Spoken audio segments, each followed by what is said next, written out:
नमस्कार दोस्तों, चलिए जान लेते हैं देश और दुनिया की आज की ताज़ा बड़ी और महत्वपूर्ण खबरों को। पर उससे पहले वीडियो को लाइक कमेंट जरूर करें और साथ ही ये भी बताएं कि आप इस वीडियो को किस राज्य और किस जिले से देख रहे हैं। बिहार विधानसभा चुनाव के पहले चरण में 121 सीटों पर वोटिंग, सुरक्षा के कड़े इंतजाम। बंगाल में एसआईआर का विरोध करने वाली ममता बनर्जी का दिलचस्प यू टर्न, चुनाव आयोग ने मतदाता सूची की स्पेशल इंटेंसिव रिवीजन एसआईआर की घोषणा की थी। तब ममता बनर्जी ने साफ लफ्जों में कहा था कि वे बंगाल में ऐसा नहीं होने देंगी। अब वे कह रही हैं कि यदि किसी भी व्यक्ति का नाम नाहक डिलीट हुआ तो खैर नहीं होगी। इसी के साथ ही टीएमसी कार्यकर्ताओं को बीएलओ के साथ जाने का निर्देश दिया गया है। फुस हुआ राहुल गांधी का हाइड्रोजन बॉम्ब, चुनाव आयोग के तर्कस से निकलने के फैक्ट्स का दिया जवाब। राहुल गांधी ने दिल्ली में प्रेस कॉन्फ्रेंस कर हरियाणा विधानसभा चुनाव में वोट चोरी के आरोप लगाए। कहा कि हरियाणा में 25 लाख वोटों की चोरी हुई। इस पर अब हरियाणा चुनाव आयोग ने सफाई पेश की है। वोट लिस्ट में गड़बड़ी तो कोर्ट क्यों नहीं जाते, राहुल गांधी पर रिजिजू का पलटवार। राहुल गांधी ने पिछले संसद सत्र में महिला की फोटो टी शर्ट पर छपवाई थी। अब वह इसे पहनकर जगह जगह घूमे हैं। चुनाव आयोग के समय वह थाईलैंड कोलंबिया चले जाते हैं। रिजिजू ने कहा कि वोटर लिस्ट चुनाव से पहले उपलब्ध होती है, अगर कोई नाम छूट गया है तो उसे जुड़वाने की व्यवस्था होती है। उन्होंने कहा कि अगर वोटर लिस्ट में गड़बड़ी है तो कोर्ट क्यों नहीं जाते। भारत तालिबान से पंगा, एक दो नहीं 4 मोर्चों पर युद्ध में फंसा पाकिस्तान। 800 किलोमीटर लंबी सीमा पर टेंशन। भारत और तालिबान से तनाव ने पाकिस्तान को चारों मोर्चों पर युद्ध के खतरे में फंसा दिया है। पाकिस्तान इतना डरा हुआ है कि उसके राजनेता फिजूल की बयानबाजी कर रहे हैं, जिससे तनाव और ज़्यादा भड़क रहा है। पाकिस्तान के लिए अपनी 800 किलोमीटर लंबी सीमा को सुरक्षित रखना भी चुनौती बन गई है। 120 साल पुराना कानून किया खत्म, अब रजिस्ट्री की प्रक्रिया होगी पूरी तरह डिजिटल। भारत में संपत्ति से जुड़े कानूनों में लंबे समय से बदलाव की मांग उठ रही थी। आखिरकार केंद्र सरकार ने एक ऐतिहासिक फैसला सुनाते हुए 1905 के पुराने रजिस्ट्रेशन कानून को खत्म कर दिया है और इसकी जगह लैंड रजिस्ट्री न्यू रूल्स 2025 लागू करने की घोषणा की गई है। ये नया कानून देश के नागरिकों को डिजिटल माध्यम से जमीन और संपत्ति की रजिस्ट्री कराने की सुविधा प्रदान करेगा।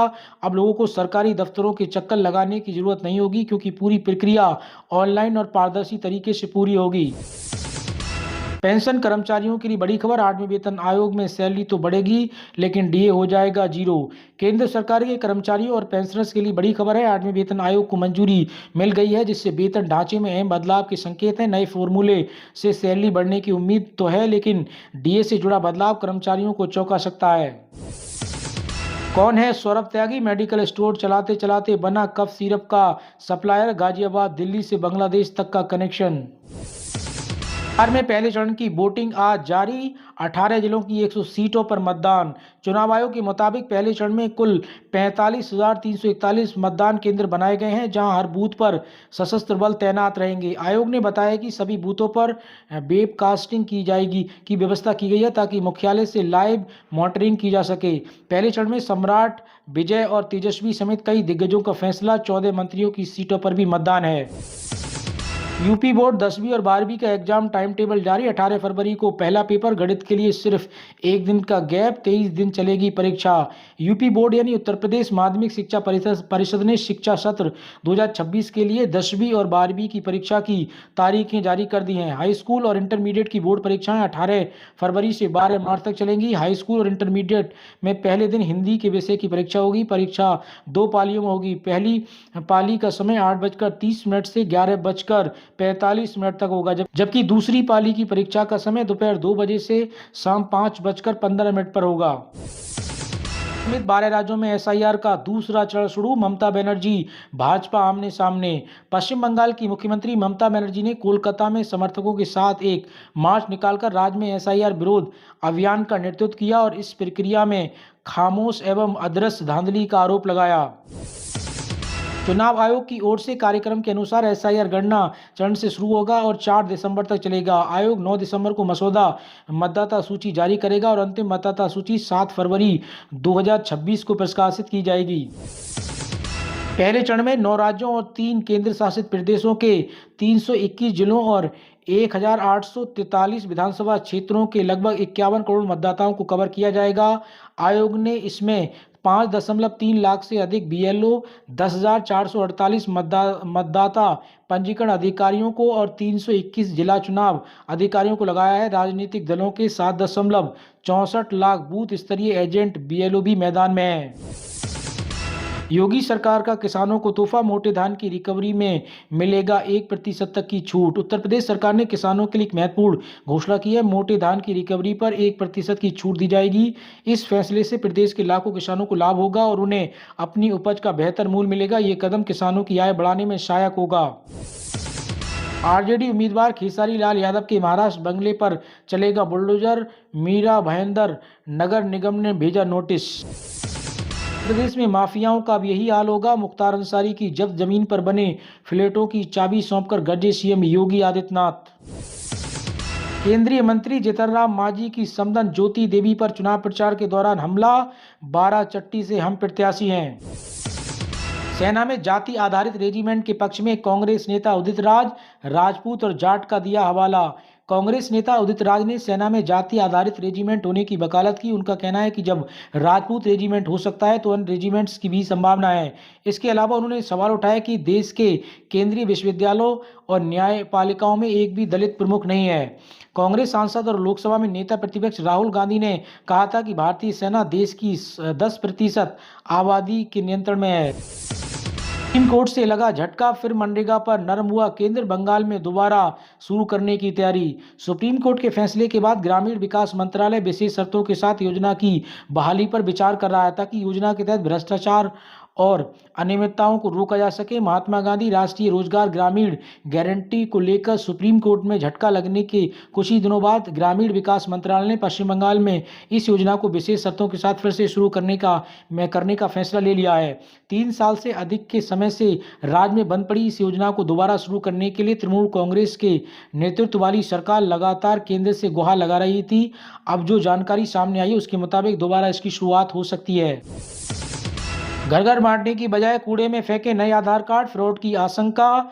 खारगोन डाक विभाग पर आरोप है कि सैकड़ों आधार कार्डों को उपभोक्ताओं के घर तक पहुंचने के बजाय शहर से 5 किलोमीटर दूर डावरिया रोड पर झाड़ियों के पास फेंक दिया गया। भारत में एलन मस्क का स्टारलिंक महाराष्ट्र में लॉन्च, फडणवीस ने मारी बाजी, अब हर घर होगा इंटरनेट। महाराष्ट्र के हर कोने में तेज रफ्तार वाला इंटरनेट मिलेगा। राज्य के दूसरे दूर दराज के गांव में भी इंटरनेट का झंझट खत्म हो जाएगा। सरकार ने राज्य में इंटरनेट से राज्य की कनेक्टिविटी को मजबूत बनाने के लिए स्टारलिंक के लिंक से हाथ मिला लिया है। महाराष्ट्र ऐसा करने वाला देश का पहला राज्य बन गया है। आधार कार्ड में बदलना चाहते हैं एड्रेस या मोबाइल नंबर तो जान लें पूरी प्रक्रिया। भारत के नागरिकों के पास राशन कार्ड, ड्राइविंग लाइसेंस और पैन कार्ड के अलावा भी बहुत से दस्तावेज होना अनिवार्य होता है। इनमें से एक आधार कार्ड है। भारतीयों के लिए आधार कार्ड एक महत्वपूर्ण दस्तावेजों में से एक है। ये भारतीय विशिष्ट पहचान प्राधिकरण द्वारा जारी किया जाता है। ये 12 अंकों का नंबर एक मल्टी फंक्शनल डॉक्यूमेंट्स है जिसमें आपका एड्रेस, जन्मतिथि और अन्य डिटेल्स रहती है। ये पहचान के प्रमाण के रूप में काम करता है। इससे ये अलग अलग सरकारी और गैर सरकारी सेवाओं का लाभ उठा सकते हैं। अगर आप घर या शहर बदल रहे हैं और एड्रेस अपडेट कराना चाहते हैं या फिर मोबाइल नंबर बदलना चाहते हैं तो परेशान होने की ज़रूरत नहीं है। आप बेहद आसान तरीके से एक निर्धारित शुल्क देकर इसमें बदलाव कर सकते हैं। आपको बता दें कि ऑनलाइन आधार पता अपडेट सेवा 14 जुलाई 2026 तक निःशुल्क है।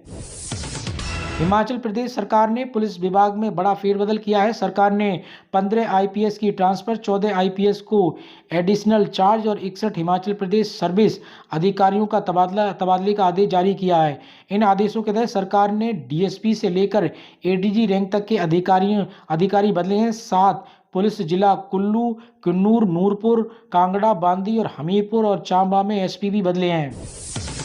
मुख्य निर्वाचन अधिकारी ने रतनगढ़ का दौरा किया, मतदाताओं और BLO को SIR गतिविधियों की दी जानकारी। नेशनल हाईवे पर अवैध होटल ढाबे हटाने के निर्देश, सड़क सुरक्षा बैठक में जिला कलेक्टर ने दिए कार्रवाई के आदेश, वाहन चालकों पर भी रहेगी नजर। केंद्रीय गृह मंत्री अमित शाह 7 नवंबर को करेंगे जनसभा संबोधित। नारायणपुर में कार्यक्रम स्थल का जायजा लेने पहुंचे विधायक। बांसवाड़ा में इस साल बड़ी वाहनों की बिक्री, GST में कटौती से बिक्री में रिकॉर्ड 25% तक पहुंची बढ़ोतरी। आर्मी चीफ बोले आज कोई भी देश अकेले सुरक्षित नहीं है। साझा इनोवेशन की सुरक्षा गजब, ऑपरेशन सिंदूर के बाद सेना को ज्यादा आजादी मिली। पीएम आवास पहुंची विश्व कप विजेता महिला भारतीय क्रिकेट टीम।